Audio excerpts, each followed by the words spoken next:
Well, today we have Rich Roth with us. Rich is from Big Sandy, Montana, and he's going to be running for the North Central board seat. So, Rich, maybe you can just start off by telling us a little bit about yourself and a little bit about your business back home. Sure. Well, I've been back on the ranch for about 20 years now, so I've enjoyed that. I've had the most awesome luxury of coming back to a place that not only was run well before, but with my father there to kind of guide me. And there were always a few challenges there through that, but we also just had a great group of men and women back there that were, running the place, teaching me how to do things. And it's kind of different when you think when you grow up on a ranch, you know exactly all there is to know about doing it, but you find in a quick hurry that until you're actually doing it, it's a lot different. So, but yeah, the ranch we've been there for a little over 70 years now, and I've enjoyed every aspect of it. We've got a bunch of great young families on there, and it's because we're a fairly good outfit, and so we've got families there. And then my family, my wife, she's actively involved. She wasn't always a person that was a horse person or even a ranch person, but she gets right out there and she helps me look good, really. So I'm very fortunate to have her there, and a very supportive family and staff that allows me to do it. And so and we run about 3,500 mother cows up there on a little over 130,000 acres, and I would love doing what we do. Great. So how do you work cows with your wife? Does it go well? If she was here to tell you, Jay, she would have her own version of how it is. But I love her because she has no problem telling me when it is and what's going on. And there's a couple of cool phrases and comments from women that are out there with their husbands, and they're always enjoyable to read because they're so true. Date night, hey, honey, would you like to go cruise around the ranch? And that really means, would you like to open the gates for me as we put out salt and mineral?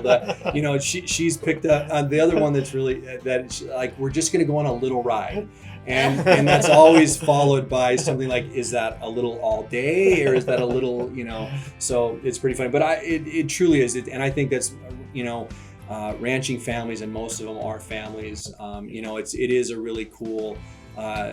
It's a great business to be in from that standpoint, for sure. Yes, it has its challenges like all of them, but I'm very blessed to be on such a great place with such great people that are there working hard every day to produce the best beef in the world. So that's right. Great. And for all of you listening, stay tuned. We'll have the after show with all the spouses and their opinions of all the candidates running.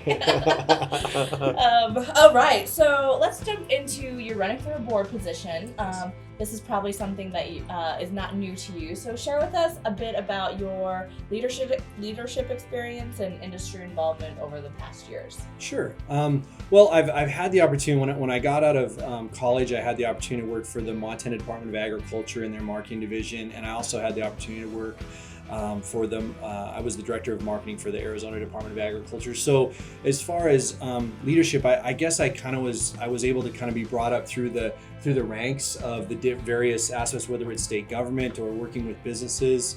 I also participated in a program that Montana, I think it's the Center for Rural Leadership in Montana, but they have that same in Arizona too. It's called Project Central. So had the opportunity just through going through the business of learning various aspects of leadership, being able to come out and speak to you guys or speak in the public.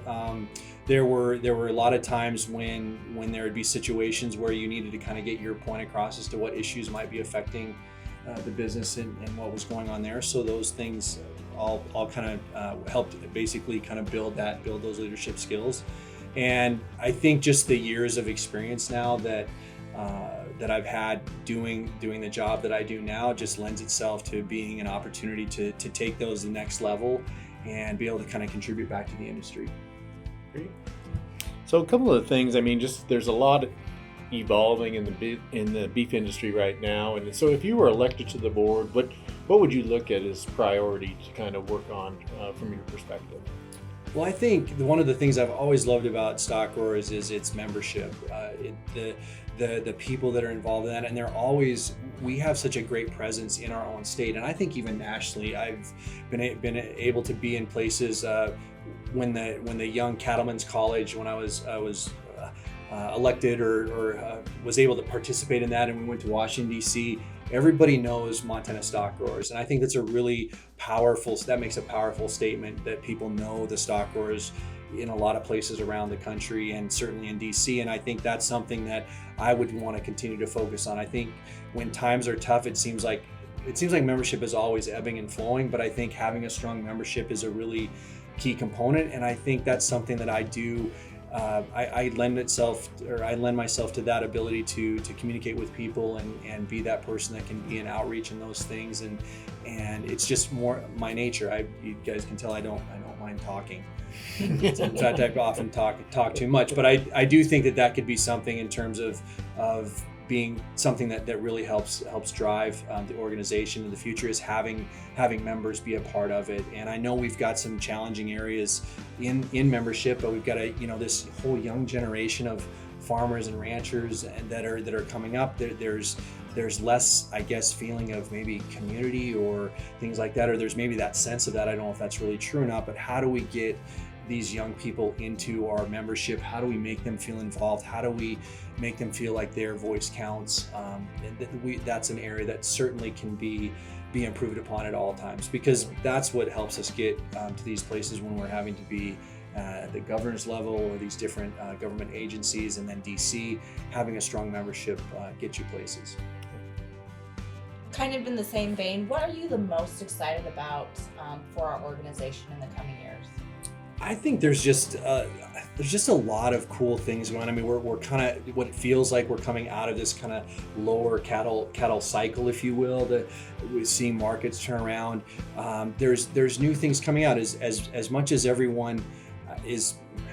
I'm probably putting words in people's mouths, but we're concerned about climate change and a lot of these environmental issues. But for example, we have a ton of carbon. I mean, the buzzword, or a lot of things are being talked about carbon credits these days, and we have a huge amount of that as Montana ranchers. We have a ton of that available, and companies are wanting to say that they're a part of this whole saving the world, if you will, or certainly saving the climate. And I think there's opportunity there. The other thing is that, and agritourism was starting clear back in the early 90s. I mean, there were talks of it, but I think this COVID situation has really got people, they just want to get out. You can't buy a four-wheeler, you can't get, people just want to be out. And it just so happens that farms and ranches are great places to get out on, and it doesn't always have to be hunting or fishing. It can just be coming out and seeing what open space is and what's going on. And I think there's a lot of really great things coming down the pike for those that manage our natural resources like we do.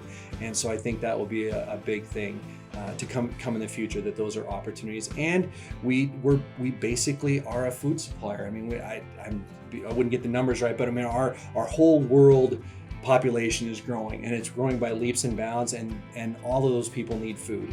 And we just happen to have the best quality, safest food in the world. And I think that will continue to kind of be there. And I think having younger people in the organization and bringing in new life and moving that, well, I think really there's just so much technology and access to the world around us that we can take a hold of and get our story out there, and hopefully people will, follow suit.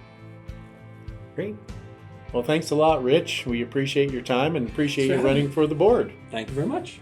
All right, this is Rich Roth, again, North Central District candidate.